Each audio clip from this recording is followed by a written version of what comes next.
This story is about a house in Silver City, New Mexico, but it's also about a man, John Pickrell Risque, who once lived in it, and about the community of which he was a pioneer citizen.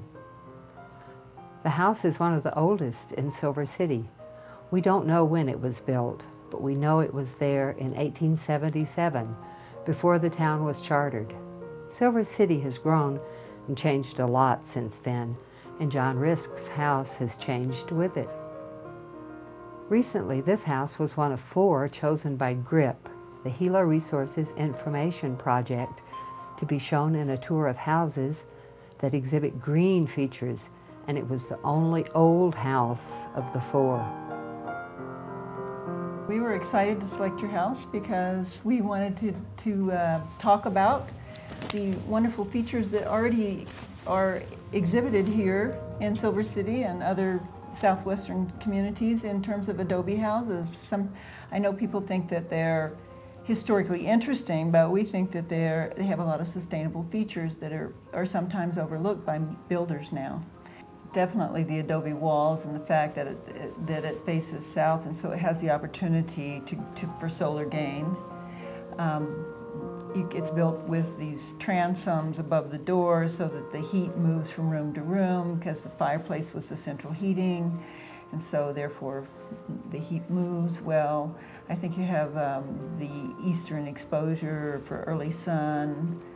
There's the house appears to be built very low to the ground, which has a cooling effect.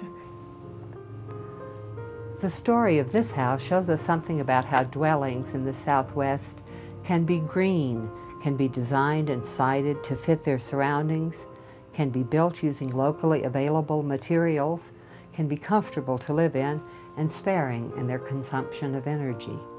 And in looking at all of this, we shall follow the short and tragic career of John P. Risque. In the years following the Civil War, the American Southwest began to attract settlers from the east. It was a beautiful but forbidding land, mountainous, much of it dry and barren, and mostly without roads. But it certainly had one great attraction. It was full of valuable minerals. Copper was found, often occurring native in large clusters, and there were important strikes of gold and silver. Droves of Easterners began showing up, prospectors, miners, and soon ranchers and homesteaders. All this was happening on the ancestral lands of the indigenous people, especially the Apaches, a mobile, warlike super tribe, expert horsemen and raiders, whom the newly arrived settlers quickly learned to fear and respect. In the southwestern corner of New Mexico and the surrounding area, the great Apache leaders, Geronimo, Cochise, Naiche, and Victorio, held sway. Clashes had to happen. The Native Americans wanted to keep the country of their fathers, while the new settlers thought it was their manifest destiny to occupy the West, and especially to acquire its mineral wealth. The blood-soaked story of what we call the Indian Wars was unfolding.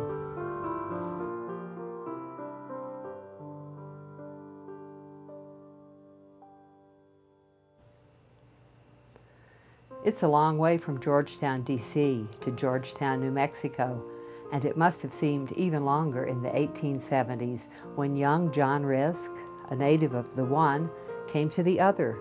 Georgetown had sprung up around a rich silver strike, and John set up an office there as an assayer.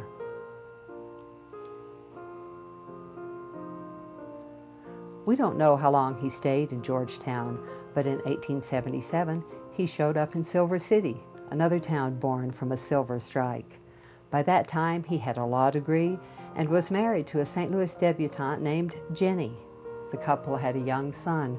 They called him Jack, though his full name was the same as his father's. John opened a law office in Silver City in partnership with Thomas Frederick Conway. John's background gave him a sort of instant status in the raw young city. As a professional person coming into the town as an attorney, he would have been one of the more educated people, more powerfully connected to other parts of New Mexico, and someone who was in a position to make things happen. He was active in civic affairs. The minutes of the City Council record his election to the school board in April of 1882. In 1878, the Risques bought a house on what is now 102 West Kelly Street, though it fronted on Bullard then. That was the northern edge of town in those days, and their house was probably the only residence on the block. Silver City was just beginning to take form. Well, in the 1870s, Silver City was a brand new community. It had been named Silver City, was just getting started. And so there were many amenities that we have today that weren't present. Of course, the streets were not paved, but the blocks were very carefully laid out in a nice grid pattern that wasn't necessarily practical in the Southwest, but it reflected that the town fathers wanted to be formal about it, to have a town that would be around in 100 years.